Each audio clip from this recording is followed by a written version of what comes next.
Coming up on Fulton Today, an unprecedented alliance between the county and the City of Atlanta solicitors seeks to make roads safer. We'll explain Operation Double Victory. A new portable 911 system now allows the county to provide help to citizens from just about any location. And later, how Fulton residents can get rid of their bulky trash for free. That and much more starts right now on Fulton Today.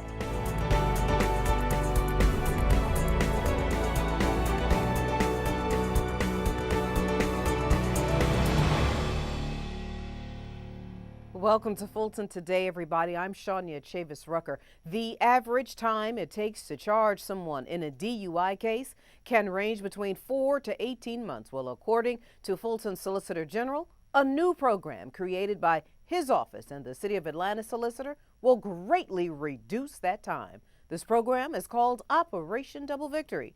Joining me now to explain just how it works are Fulton County Solicitor General Keith Gamage and the City of Atlanta Solicitor General Rains Carter. Both of you all, thank y'all so much for joining us. Pleasure to be here. Glad to be here. And tell us how Operation Double Victory came to be. Unfortunately, there are a great number of impaired driving matters. Those matters result in arrests. Very often the cases begin in the city court in the City of Atlanta. And so we came up with Operation Double Victory, where we'll better target particularly high-risk impaired offenders whose cases begin in the City of Atlanta, are bound over to state court for a jury trial. We're streamlining the processes and more effectively and efficiently getting those cases scheduled for court dates so that they can be closed out effectively. All too often, we have incidents with impaired driving that take a very long time to take place in the court system for a whole lot of reasons. What we're hoping to do is to start from the very beginning to streamline the process, from the initiation in the city solicitor's office through the final verdict that would take place in the state court of Fulton County. And in a nutshell, just how will this program work? When the cases first come into the court system, those cases that will be coming into the City of Atlanta Municipal Court will be prepared and initiated by the City of Atlanta Solicitor's Office, working in conjunction with the Fulton County Solicitor General's Office. We will prepare the cases in terms of the evidence, in terms of all of the processes that need to take place before the judiciary, and we will put together a case that we are hopeful that will be made by a plea in the municipal court. If not, that case will already be prepared to be forwarded to the Fulton County Solicitor General's office, with the two offices working together to get a very neat system of process of justice going. And Mr. Gamage, talk about collaborating with the City of Atlanta solicitor on this. With this initiative, Double Victory, we're actually focusing our resources together between the county and the city to better serve our citizens, to streamline the judicial process, hopefully cutting the time it takes to resolve a DUI by about 60%, getting folks justice in the community, and better serving even the impaired drivers by getting them a quicker resolution of their matter and the necessary treatment and correction. It is a great collaboration and hopefully will be an example to other municipalities around the metro and around our state and nation to work more closely together for the benefit of the citizens. And any final thoughts? We are excited about this collaboration to use county and city resources hand in hand for the benefit of our citizens, streamlining the process of closing out these cases involving high-risk impaired offenders in a way that really delivers efficient, effective, meaningful justice for all citizens. We're happy to be engaged with the city in this partnership, and we look for even greater collaboration. Solicitor General Keith Gamage and Atlanta Solicitor Rains Carter, thank you both so much for your time. Thank you. Thank you, it's been my pleasure. HR professionals with Fulton Sheriff's Office give on-the-spot opportunities to join their ranks. Before the doors could open on the Sheriff's Office's job fair inside the courthouse, potential candidates were lined up, waiting to find out if they had the skills and commitment needed to be on Sheriff Jackson's staff. Detention officers, deputy sheriffs, and some administration positions were just some of the openings the job seekers were looking to fill. I'm here today at the Fulton County Courthouse to try to make a difference in the community. I applied for deputy sheriff, so that's something I want to do with my life, and I'm committed to do that. Though the job seekers could apply on site to work for the sheriff's office, all positions must pass a background check, a drug test, and a polygraph. Recruiters explain the benefits of working in the sheriff's office, including some of the best pay in the state. We are the best in Georgia. We are one of the top paying in Georgia, and we are seeking the best candidates out there. Now, if you have a desire to work for the sheriff's office but can't make it to a job fair, you can always apply online by logging on to the county's webpage, fultoncountyga.gov. What would happen if Fulton County's Emergency Services Department was forced to evacuate the 911 center? Well, a new portable 911 system now allows call center operations to transition seamlessly to almost any county building with full functionality with just 20 minutes to set up. Joining us now to explain how all of this works is Jim Millsap from Emergency Services. Jim, thanks so much for joining us here on Fulton Today. Thank you. All right, so tell us a little bit about this new portable 911 system. This new portable 911 system we purchased to allow us to take calls from our 911 callers in a portable environment. We have it operational in our 911 center, but if we had to evacuate, we needed a portable solution to go with us and take the calls, and with all the information that goes with them as well. And what does it look like deploying this system? We have 6 portable laptops with a router and a switch that plugs into our Fulton County network. So it allows us to be able to take that to any of our Fulton County buildings that has network connectivity, and we can operate from any building in the county. And talk to us now about the capabilities that this system has now that you didn't have before.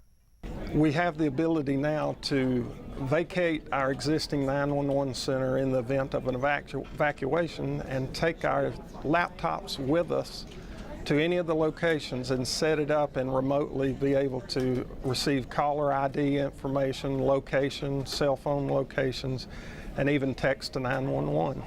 And finally, how will calls for service be affected if you do have to relocate your call center?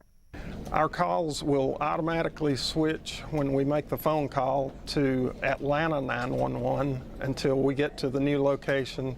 Then we set up and tell them to transfer them straight to us. Amazing. Jim Millsap from the Fulton County Emergency Services Department, thanks again for your time. Thank you very much.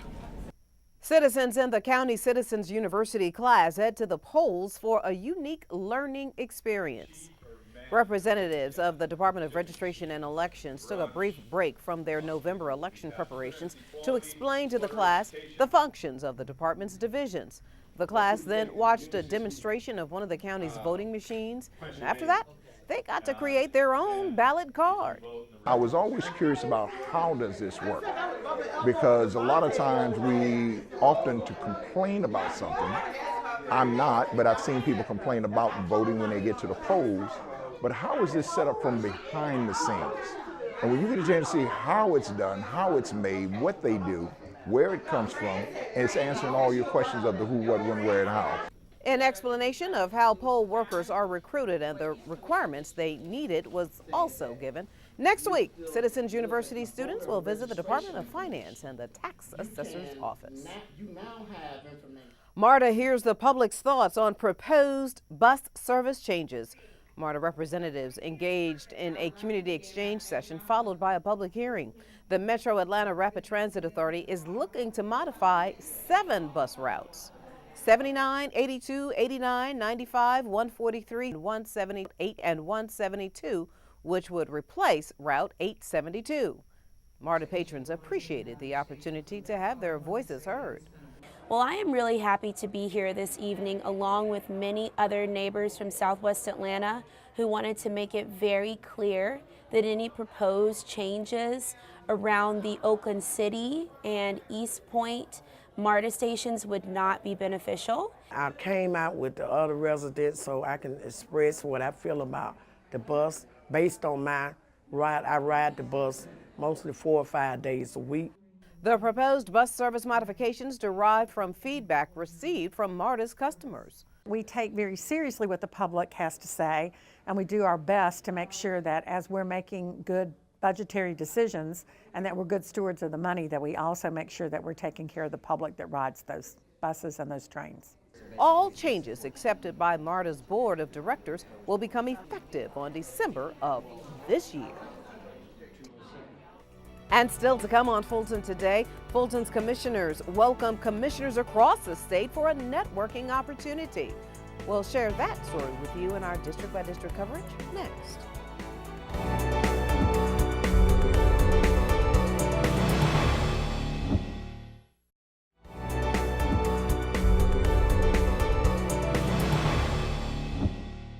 Fulton welcomes commissioners from all over the state to their home turf and offer assistance to a national organization whose mission is to provide affordable housing. Here's this week's district by district coverage. In honor of this week's National Voter Registration Day, Fulton's voter registration team held its first ever pep rally inside Assembly Hall. The event promoted voter registration and the importance of knowing the registration process. Chairman Rob Pitts was the featured speaker of the rally. We have a moral obligation to cast our vote. We're always celebrating our veterans, many of whom died for us to have this right to vote, but we're simply not exercising that vote. So what I'm saying, and my challenge, and I've talked with our county manager about this, is that we are going to strive for a 100% voter participation on November 6th. We wanted to have a pep rally today to get the awareness out there about National Voter Registration Day. We have tried to make early voting accessible to everybody and to give everyone the opportunity to vote, to make it easy for people to vote. Participants enjoyed prizes and games and watching a drum line and cheerleaders. In addition to all of the fun, the voter registration team covered topics like absentee ballots and provided voter education materials. The voter registration deadline is October 9th. For more information, call 404-612-9152 or log on to fultonelections.com. District 2 Commissioner Bob Ellis extends an invitation to Fulton County residents to take part in the Shatterproof Rise Up Against Addiction 5K Walk Run. Shatterproof is a national nonprofit organization dedicated to ending the devastation addiction impacting families. This year's walk run is on Saturday, November 3rd, and it'll take place at Piedmont Park at the Meadow. I think certainly the awareness of addiction is critical to all of our society, and Shatterproof is an organization that's one of their principal focuses, and really trying to get that engagement about the awareness of addiction, reducing the stigma associated with addiction, and getting folks to admit their problems, admit their challenges, and get resources and get help. Drug overdoses are the #1 cause of accidental deaths in the country. Fulton's Accountability Court partners will serve as the county's co-captains for this race. If you want to participate, visit shatterproof5k.org. District 4 Commissioner Natalie Hall says she's working on a plan to make good on the promise to help National Church Residences with its mission to help residents find housing. The commissioner recently spoke at the organization's Atlanta Mission Day. They provide housing for seniors, individuals with disabilities, and the formerly homeless.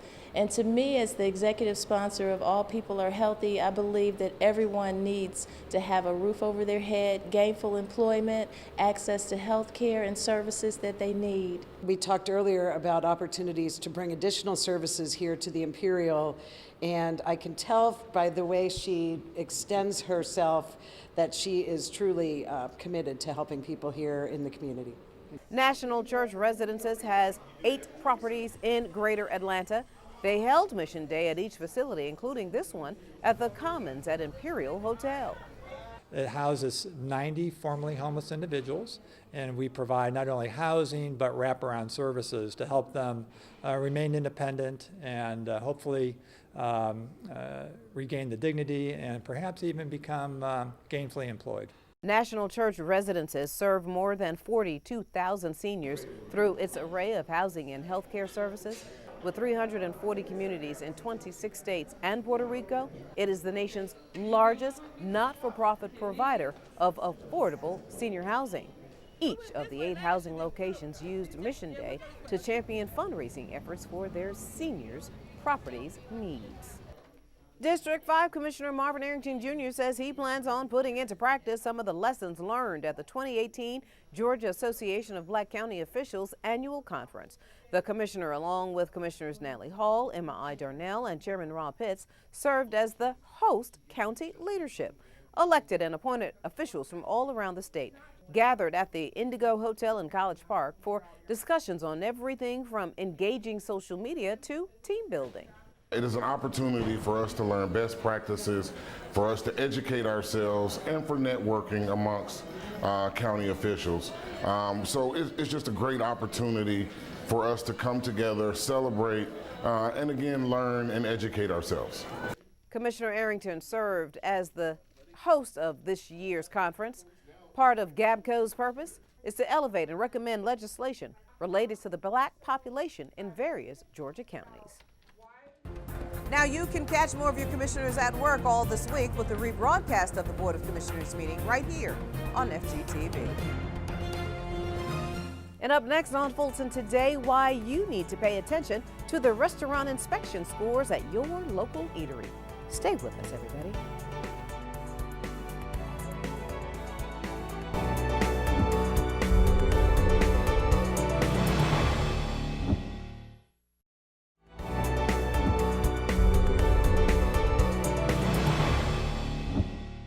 When you walk into a restaurant and you see a posted inspection score of 85, what do? Well, September is Food Safety Month, and we put that question to Anaya Strong, health educator with Fulton's Board of Health. Anaya, welcome to Fulton Today. Thank you for having me. I understand, according to the CDC, foodborne illnesses are quite serious here in the U.S. Absolutely. 1 in 6 Americans become ill from foodborne illnesses. That's roughly around 128,000 that becomes hospitalized each year, and roughly around 3,000 that die from foodborne illnesses. Here at the Fulton County Health Department, we conduct routine unannounced inspections to ensure that the consumers are getting safe foods. So tell our viewers what they should pay attention to on these restaurant inspections, and how should we read them? I'd be glad to. So this is an astral inspection report that you would see inside of a Fulton County facility. At the top here, you see the score. The score is what the facility currently has. So the health inspector went in, and this is the score that they received. Our inspection report is broken into 2 major parts. The top part is the foodborne illness risk factors and public health interventions. These are items that lead to foodborne illness and death. The bottom part of the inspection report is good retail practices. This is more so the floor, walls, and ceilings of the facility. On the back part of the inspection report, you will see all the temperatures observed during the time of the inspection. And at the second part of the inspection report, you see observations and corrective actions. These are the written observations that the inspector noted while doing the inspection that day while they were in the facility. And let me get your final thoughts. So some final thoughts are to remember that as a consumer, you can ask to read the score. So if the score is posted on the wall, you can ask for the facility owner or permit holder to take that score down for you to read those violations. On the front, it shows you the points off, but on the back is where you will get your details on why the facility earned the score that they received. The score should always be posted within 15 feet of the entrance and between the 5 and 7 feet from the floor. Anaya Strong, great information. Thank you so much for your time. Thank you for having me. Now you can check out the restaurant scores for yourself by just simply logging on to the BOH website. And sticking with environmental health issues, mark your calendars. Fulton's Dream Team is giving residents a chance to dispose of their bulky waste items, get this, for free. The Department of Real Estate and Asset Management is inviting residents to another bulky trash and secure shredding day. As in the past, this day will give citizens an opportunity to throw away everything from furniture to electronics to even tires. It's an event that residents look forward to a few times each year. I think it's great. I think it's a great opportunity to come out and these are services we pay for, and it feels like they're giving back.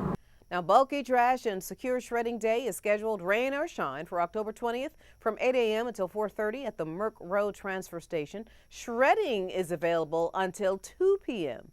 Now, seniors requesting curbside pickup should contact the Dream Team by October 17th. Please visit the county's website to see all of the do's and don'ts for Bulky Trash Day. You can also call 404-612-5900.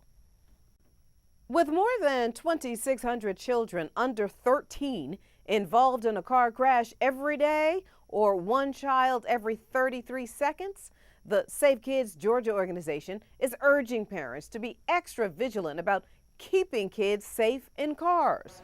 The Fulton Safe Kids Coalition is putting this advice in practice with a car safety seat class at the Union City Fire Station number 41. We actually had to go through training to be certified technicians to install those seats properly into families' cars or parent cars. But we're actually just coming on to educate them first, let them know, as well as when it's time to install the seats, allow the parents to do it while we stand to assist them and make sure that the seat is in the car correctly. I received 2 free car seats for my children, and safety is always first, and financially it helps me, and I'm very grateful. As these parents are taught the correct way to put kids in car seats, the latest research from the National Highway Traffic Safety Administration shows that 59% of car seats are not installed correctly. Children under 8 years of age must ride in an approved child restraint system, and the driver shall provide proper restraint of a child in a child passenger restraint system appropriate for that child's height and weight. And still to come on Fulton Today, art and music help promote peace within our communities. Details when we come back.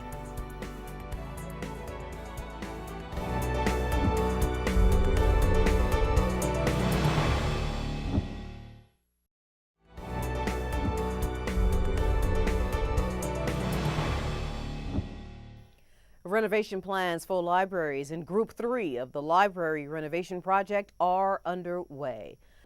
Library patrons of the Adams Park and College Park libraries were invited to offer their input and comments about what the improvements they would like to see at their respective libraries.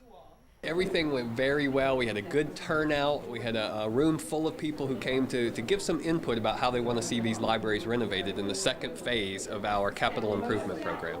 I'm really very glad that I came because libraries are so crucial.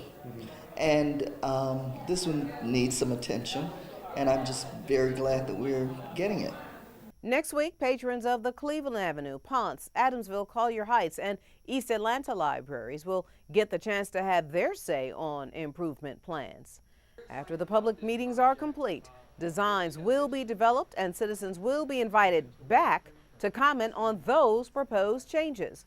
Those meetings will likely take place early next year. Now, for up-to-date information on all library renovations, call the Renovation Hotline at 404-613-READ. That's 404-613-7323. And finally, communities are united through their shared values of the arts and the language of music. The Department of Arts and Culture and the Pianos for Peace organization team up for a public art community festival. For the second year in a row, painted pianos were placed in the atrium of the Government Center and in various parts of Fulton County for anyone to play and enjoy. The message of the painted pianos was to unite communities through fellowship, truth, harmony, and the power of music. This is a very impactful program that we, Fulton County Arts and Culture, has engaged in terms of bringing the community together and uniting the community. So we are very proud to be partnering with Pianos for Peace through this effort. Each piano was designed and painted by different artists. The Pianos for Peace Festival is over. However, each piano on display was donated to a needy local school or a healthcare facility or community organization. And before we go, our reminder that FGTV wants to connect with you online. Be sure to follow FGTV on Facebook, Twitter, and Instagram for up-to-date Fulton County news. And you can watch a replay of this show and any other FGTV program anytime on our YouTube channel. Well, that does it for this edition of Fulton Today. I'm Shania Chavis Rucker. Thank you so much for watching. Join us each week for news around and about Fulton County.